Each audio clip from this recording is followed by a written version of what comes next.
Хуҗалыклар вакыты үз эшен башлап җибәрде. Студияда Лина Хасаншина, исәнмесез? Бүген чыгарылышта фермер хуҗалыкларының үсеше дәүләт күзәтү астында. Татнефть хәйрия фонды грантлар конкурсына нәтиҗә ясый.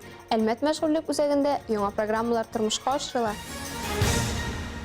Авыл халкының эшлекле активлыгын арттыру мөһим. Әлеге мәсьәләләрне Бөгелмә узган зона киңәшмәсендә күтәреп чыктылар. Семинарны Татарстан Республикасының Дәүләт Советы рәисе Фарид Мөхәммәтшин алып барды. Анда 14 районнан килгән 400 вәкил фермер хуҗалыкларын үстерү турында фикер алышты. Махсус хәбәрчебез Айгөл Шәрәфиева дәвам итә. Бөгелмәгә күрше районнардан килгән туристлар саны алдагы еллар белән чагыштырганда 2 тапкыр арткан. Соколка авылында урнашкан страуслар фермасы моңа зур өлеш кертә. Ферманы 4 ел элек крестьян фермер хуҗалыгы башлыгы Эдуард Шафигуллин ачкан. Анда 5 страус, 2 эму, куяннар, кәҗәләр һәм тавыклар көн күрә. Бер сүз белән чын зоопарк. Летом много, летом. Җәен балалар күбрәк килә, күбесе каникулга әбиләренә кайта бит. Алар группалап килә безнең фермага. Кышын әзрәк инде, салкын булганга. Меньше, потому что холодно. Икенче тукталыш Соколка авылының мәдәният үзәге. Бина эчендә клуб кына түгел, китапханә дә, фельдшер-акушерлык пункты да урнашкан. Әлеге күп функциялы үзәкне 6 ел элек дәүләт программасы белән төзегәннәр. Иске агач клубны яңага алыштыргач, халык бик шатланды дип сөйли Ирина Ибатуллина. Старое холодное здание деревянное, оно уже...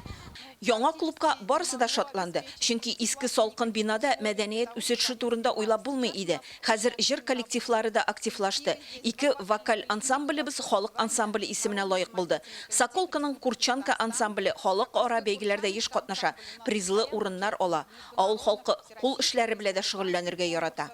Очень развито прикладное творчество, здесь занимаются сельчане. Батыр авылындагы Сиддиков исемдәге крестьян фермер хуҗалыгы да читтә калмады. Семинарга килүчеләр биредәге эш белән танышты. Монда сөт җитештерү өчен эре мөгезле төрлек үрчетәләр. Авыл халкының эшлекле активлыгы нәкъ шушында авыл җирендә ачыклана ди белгечләр. Хөкүмәт тарафыннан бирелә торган лизинглар, субсидиялар үз эшен башкарып чыгарга тиеш. Бүгенге көн бик җиңел дип әйтмәсем мен. Шулай да менә бу алып бара торган республикабыз алып бара торган эш үзенең нәтиҗәләрен бирә. Бу мәсьәләне менә өйрәнәбез, карыйбыз.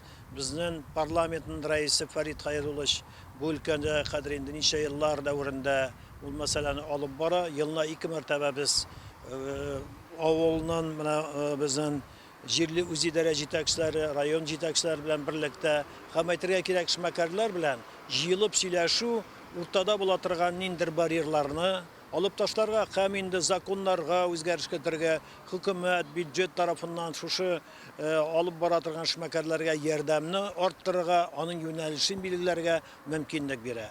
Бу очрашулар әлбәттә бик кирәк. Бер җирдә үстерсәләр, икенче җирдә җитештерәләр. Күргәзмәдә ниләр генә юк. Бөгелмә җирендә үстерелгән көнбагыштан ясалган салкын май дисеңме, Карабашта үстерелгән виноград дисеңме, сөт продукциясе дә шактый. Ә менә беренче номерлы икмәк комбинатын республикада гына түгел, Россиядә дә яхшы беләләр. Алар ел саен 100 иң яхшы товар бәйгесендә җиңүчеләр дип табыла. Безнең ассортимент бик зур. Пешерәбез ипиләр, кондитерские изделиялар. Ассортимент бик зур, 150-дән артык. И 7 тонна көненә пешерәбез ипи, и таратабыз бөтен Юго-Востокта, Татарстанда. Бөтен кибетләр белән. Авыл хуҗалык җитештерүчеләре хуҗалык итүнең кече рәвешләренең уңышлы эшчәнлеге дәүләт ярдәменә, хуҗалык итүнең кече рәвешләренең уңышлы эшчәнлеге дәүләт ярдәменең профильле министрлыкларның һәм ведомстволарның игътибарына лаек. Шуңа да семинарда катнашучылар өчен түгәрәк өстәлләр оештырылды. Анда кече формалар үсешенә кагылышлы иң актуаль мәсьәләләр тикшерелде. Хуҗалык җитәкчеләре үзләрен кызыксындырган сорауларга җаваплар алды. Җир мәсьәләләрендә bir şey бәя мәсьәләләрендә, bir şey төрле программаларны кайсы бер кешеләр сыры үзгәртергә без менә бу грантлар поголовье сыер башын арттыру грантларны бирү безнең 1 январьга учетка алабыз. Күбесе сыерлар елның уртасында анализ учетка алырга дип, ансыда бер яктан без дөрес дип саныйбыз, аны киләсе елдан алып без аны үзгәртәчәкбез. Менә шундый примерно бер үк сораулар һәр районда. Семинарның эш нәтиҗәләре турында Татарстан президенты Рөстәм Миңнехановка да хәбәр ителәчәк. Айгөл Шәрәфиева, Максим Брюхачев, Луч Әлмәт телекомпаниясе яңалыклары. Әлмәт иҗтимагый үзәгендә Татнефть компаниясе грантларын тапшыру тантанасы булды.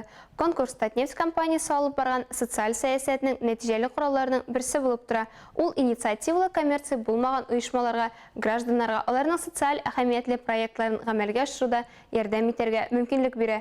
Гаризалар 18 январьдан 5 мартка кадәр түбәндәге номинациялар буенча кабул ителде.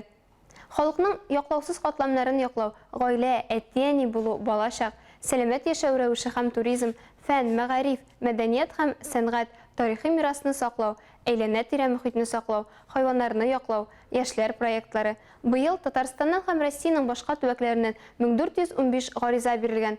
Татнефть фонды җитәкчесе Ринат Маминның сүзләре буенча, әлеге эш киләчәктә дә дәвам ителәчәк. Мәктәпләре шикле булган балалар тәрбияләнәләр. Алар өчен күп нәрсә эшлисе килә. Ләкин моның өчен безнең средствалар җитмәде. Шуңа күрә дә без инде Татнефтькә үзебезнең грантыбыз белән катнаштык. Ул грантның исеме сәламәтлекләре шикле балалар өчен тренажер зал дип атала иде. Әлмәт мәшгульлек үзәгендә җомга көне эш бирүчеләр белән киңәшмә узды. Анда инвалидларны квота хисабына эшкә урнаштыру мәсьәләләре буенча фикер алыштылар. Шулай ук демография милли проекты кысаларында гражданнарның айрым категорияләрен укыту турында да сөйләштеләр. Әлмәт мәшгульлек үзәге директоры Минсагыйд Насретдинов хәбәр итүенчә, быел Әлмәт муниципаль районында 73 инвалидны эшкә урнаштыру өчен квота билгеләнгән. Социаль яклауга аеруча мохтаҗ 19 гражданны эшкә урнаштыру өчен эш урыннары резервланган. Без квартал сайын эш бирүчеләр белән очрашабыз. Беренче очрашу декабрь аенда булды.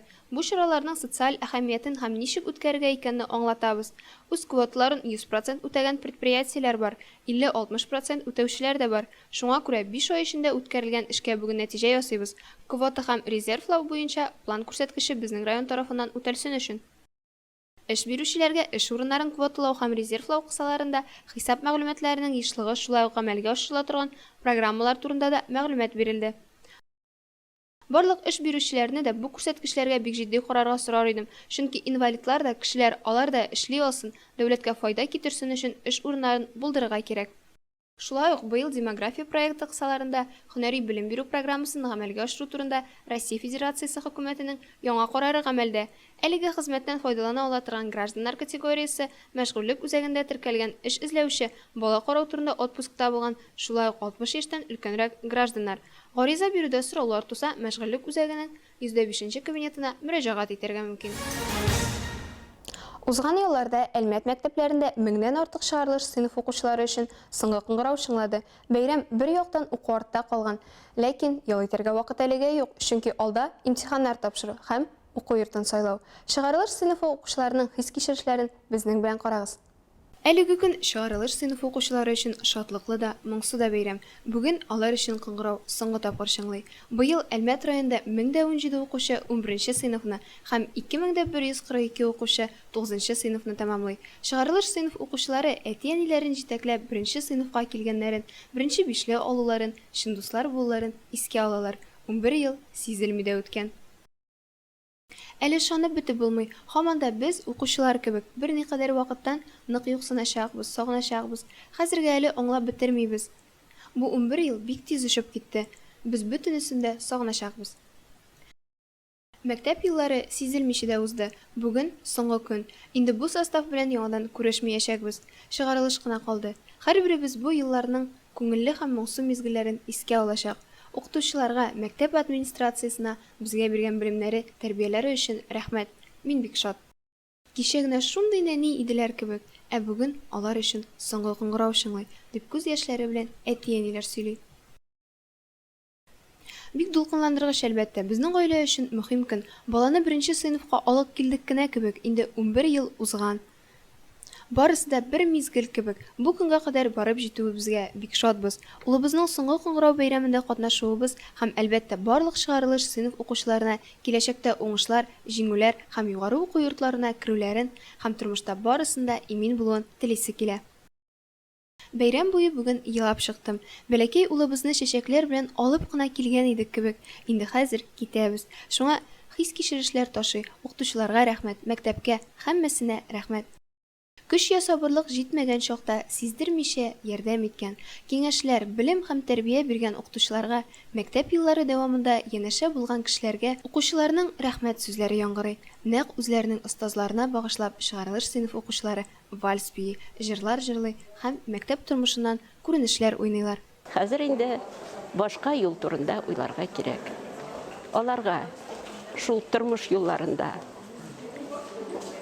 әйбәт иптәшләр генә эләксен, бәхетле булсыннар, сәламәт булсыннар. Ата-аналарны онытмыйча, гимназияны онытмыйча, әйбәт кенә олы юлга чыксыннар.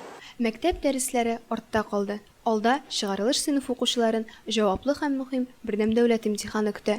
Беренчесе 31 май көнне булачак. Хәерле сәгатьтә. Азнакайда да соңгы кыңгырау шыңлады. Бу хакта махсус хәбәрчебез Эльмира Шәрифуллина сөйли. Укытучы, мәктәп, бу ике сүз күңелемдә яши янәшә. Укытучым диеп әйткән чакта, мәктәбем диеп күңелем эндәшә. Бүген Азнакайның барлык мәктәпләрендә дә соңгы кыңгырау шыңлый. Ә без бүген килдек Азнакайның 4нче лицейына. Анда шундый зур бәйрәм бара. Әти-әниләр, балалар соңгы кыңгырау бәйрәмендә. Күңелле дә, ямансу да булган бу көн иртәнге 8дән барлык мәктәпләрдә дә ачылып китте. Азнакайның 4нче лицейы укучылары, ата-аналар, укытучылар коллективы бу көнгә зур тырышлык белән әзерләнделәр. Кояшлы иртәдә табигать кочагында узган тантананы район башлыгы Марсель Шайдуллин ачып җибәрде. Ул укучыларга уңышлы юллар теләде. Үзләре теләгән уку йортларында укып, белем алып, туган төбәккә әйләнеп кайтырга өндәде. Монда коллектив та бик көчле, укытучылар да бик көчле. Ел сайын унар медалист шушы мәктәптән чыгарыла. Бик зур рәхмәт. Барысы 54 медалист, шуның 10-сы һәрвакыт 4нче мәктәптә була. 4-я школа, поздравляю вас с последним звонком. Кадерле 11-ләремне бүгенге зур бәйрәмнәре соңгы кыңгырау бәйрәме белән тәбрик итәм. Аларга алдагы елларда зур уңышлар телим. Имтиханнарын яхшы гына тәмамлап, үзләре теләгән уку йортларына кереп, бик бәхетле булуларын телим. Балаларым, мин сезне бик яратам, мин сезне бик сагыначакмын. Мин сезне көтәм. Укытучыларга бик зур рәхмәт. Безгә мәктәп бик ошый. Алда тагын уңышлар көтсен безне. Быел район буенча 11нче сыйныфны 270 укучы тәмамлый. Иң күп чыгарылыш 5нче урта мәктәптә. Барлыгы 33 укучы. Биредә аларны Татарстан Дәүләт Советы депутаты Тахир Хадеев котлады.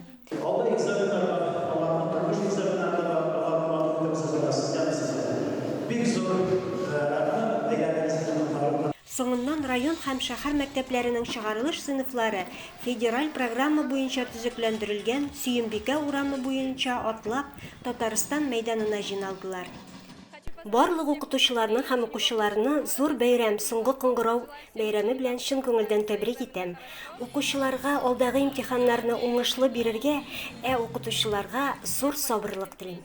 Күңелле флешмоб, матур музыка, соңгы кыңгырау шыңы. Булар һәркемнең күңелендә якты хатирәләр калдырды. Я от всей души поздравляю всех выпускников. Барлык чыгарылыш сыйныф укучыларын, ата-аналарны шушы матур бәйрәм, соңгы кыңгырау бәйрәме белән тәбрик итәм. Шулай ук укытучыларны, үземнең коллегаларымны да шушы зур бәйрәм белән тәбрик итәсем килә. Укучыларның әле алда җаваплы чоры дәүләт имтиханнары. Барлык укучыларда югары балларга ирешеп, үзләре теләгән уку йортларына керә алсыннар иде дип телибез. Эльмира Шәрифуллина, Рөстәм Акбаров, яңалыклар вакыты, Луч Әлмәт телекомпаниясе. Мөселман дөньясы Ураза гаетен 13 майда билгеләп үтте. Республикабызда ул вакытта зур сынау иде. Матәм көне булу сәбәпле бәйрәм бу атнага күчерелде.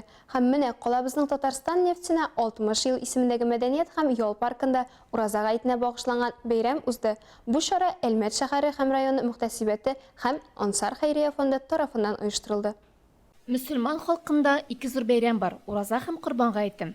Бу ике бәйрәмгә элек-электән алдан әзерләнгәннәр, тәмтем пешергәннәр, якыннарына бүләк әзерләгәннәр, кунакка ирешкәннәр. Соңгы елларда гаетне шәһәр күләм бәйрәм итеп үткәрү күркәм гадәткә әверелде. Шулай итеп балаларны, яшьләрне исламга тарту, динебез нигезләр белән таныштыру өчен форсат тудырылды.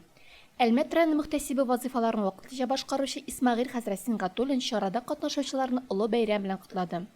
Мөселманнар кайгы килгәндә дә, шатлыкта да бергә булырга тиешләр дип ассызыклады ул үзенең чыгышында. İslam dinimiz milletke, tüske, nindidir bir tilge bizni ayırmayın. Allah karşında biz bütünümüzde bir tigiz. Şunun için Allah Subhanahu ve Kur'an-ı Kerim'de ise sizin aranızda en hayırlarınız, en yaşlarınız şular değil. İnne ekramakum indallahi etkakum. Şuna göre Rabbimizge müracaat kılıp, onlardan gına sırap, onlarga gına müracaat kılıp, turmuşlarımızın albarıga Allah nasip etseydi. Паркта бу көнне сабыйлар укуында Коръән аятлары яңгырады. Берничә мәйданчыкта пылау белән сыйладылар, кыймак пешереп тараттылар, туңдырмадан авыз иттерделәр. Балалар өчен төрле кызыклы конкурслар һәм ярышлар оештырылды. Оно важно во всех делах. Ведь судит по нему Аллах. Әлеге бәйрәм чын мәгънәсендә гаилә бәйрәме. Шуңа күрә халык берләшеп күңел ачты, рухи дөньясын баетты. Менә бик күңелле. Бу инде безнең Әбу Ханифада шулай бәйрәмнәр иттергән һәм дә Әбу Бәкер әйткән яз көннәрендә басуга чыгып күңел ачыгыз дигән хәдисләре бар. Шуңарга күрә менә бу Рамазан аеның бәйрәме шул сырдан бирле килә. Безнең гаиләләргә балаларга да бик күп балалар, хатын-кызлар, ираклар, барлык мөселманнар, мөселман булмаган кешеләр дә килде, әлхәмдүлилләх. Бу бик сөенечле, бу барыбызны да берләштерә. Чынлап та паркта бу көнне балалар бик күп булды. Алар өчен аттракционнарда бушка йөрдә оештырылды. Әң мөһиме, балалар тәрбиясенә өлеш кертүче әти-әниләрнең, әби-бабайларның шундый ислам дин бәйрәмнәренә бергә килүләре булды. Бу көнне күрмәүче мөселманнар өчен Астор кафесында да бәйрәм чарасы оештырылды. Безгә күп кирәкме? Пәйгамбәрнең янына күп кирәкме? Менә шулай әзгенә игътибар булса, без инде теге кәҗәбәргән кебек сөенечтән сикерәсез килә башлыгына. Шундый рәхәт булып китә күңелебезгә, яктылык, ныдып шуңа күрә аларның изге рәхмәтле булсын барча изгелек үндергән бәндәләргә. Амин. Асу Амирова, Инҗи Хасаншин, Рафаэль Сафин, яңалыклар вакыты Луч Әлмәт телекомпаниясе. Ознакайда сәламәт яшәүгә зур әһәмият бирелә. Шуңа күрәдер, алар республикада алдынгы. Биредә Азнакайның иң актив спортчылары, мәктәп укучылары, оешма җитәкчеләре, шәһәр халкы җыйналды. Тантананы ачу өчен сүз Азнакай муниципаль районы башлыгы Марсель Шайдуллинга бирелде. Җитәкче барлык спорт сөючеләрне бәйрәм белән котлап, ирешелгән уңышларны атап үтте. Азнакай районы инде 3нче ел рәттән спорт буенча республика күләмендә 1нче урында булуын, мөмкинлекләре чиклеләр командасы инде 5нче ел рәттән республика күләмендә беренчелекне яулап баруын ассызыклады. Барлык спортсменнарыбызга, тренерларга, укытучыларыбызга бик зур рәхмәт, һәм инде командаларга бик зур рәхмәт. Шулай тырышып, тагын да яңа уңышларга ирешергә язсын. 1нче урыннар, призлы урыннар аларга язсын. Үзебез дә футболда уйныйбыз, тенниста уйныйбыз, баскетболда, хоккейда, спортны яратабыз, инде спортны яратырга кирәк, спорт белән шөгыльләнергә кирәк, тренировкаларга йөрергә кирәк, һәм инде шулай үрнәк күрсәтергә кирәк. Җитәкчеләр, алар инде үзләре уйнап, балаларыбызга үрнәк күрсәтергә тиеш. Ул инде безнең бурычыбыз, безнең спорт объектларыбызда бик күп, Аллага шөкер, рәхмәт үзебезнең президентыбызга, Рустам Нургалиевичка, Татнефть җәмгыятенә, Маганов Наил Фатишка бик зур рәхмәт. Бүгенге көндә менә бөтен мөмкинлекләребез бар спорт буенча шөгыльләнергә, менә шундый стадионнарыбыз, менә шундый спорт объектларыбыз, Азнакай, Актүбә авылларыбызда бик күп спартакиадаларда катнашабыз. Шуңа күрә матур итеп спорт белән шөгыльләнергә һәм җиңәргә инде яңа җиңүләр барыбызга да. Азнакай чемпион, рәхмәт. ГТО нормаларын үтәү буенча районның шулай ук 1нче булуын искәртеп узды. Гомумән, спортның барлык төре буенча да уңышлар санап бетергесез. 2020 ел нәтиҗәләре буенча иң югары күрсәткечләргә ирешкән спортчыларга мактау кагазьләре, бүләкләр тапшырылды. ГТО нормаларын үтәүчеләргә күкрәк билгеләре бирелде. Бәйрәм мәдәният идарәсе артистлары тарафыннан матур җырлар белән үрелеп барылды. Алга таба спорт ярышлары оештырылды. Азнакайлылар ГТО, канат тарту, өстәл теннисы, футбол, волейбол, җиңел атлетика буенча көч сынаштылар. Шәһәр башлыгы Марсель Шайдуллин да спортчылар белән бер рәттән футбол уйнады. Илмира Шәрифуллина, Рөстәм Акбаров. Яңалыклар вакыты. Луч Әлмәт телекомпаниясе. Бу сезгә җиткерәсе соңгы мәгълүматыбыз иде. Мин Лина Хасаншин һәм монтажер Илдар Гамаев сезнең белән сау булашабыз. Игътибарыгыз өчен рәхмәт.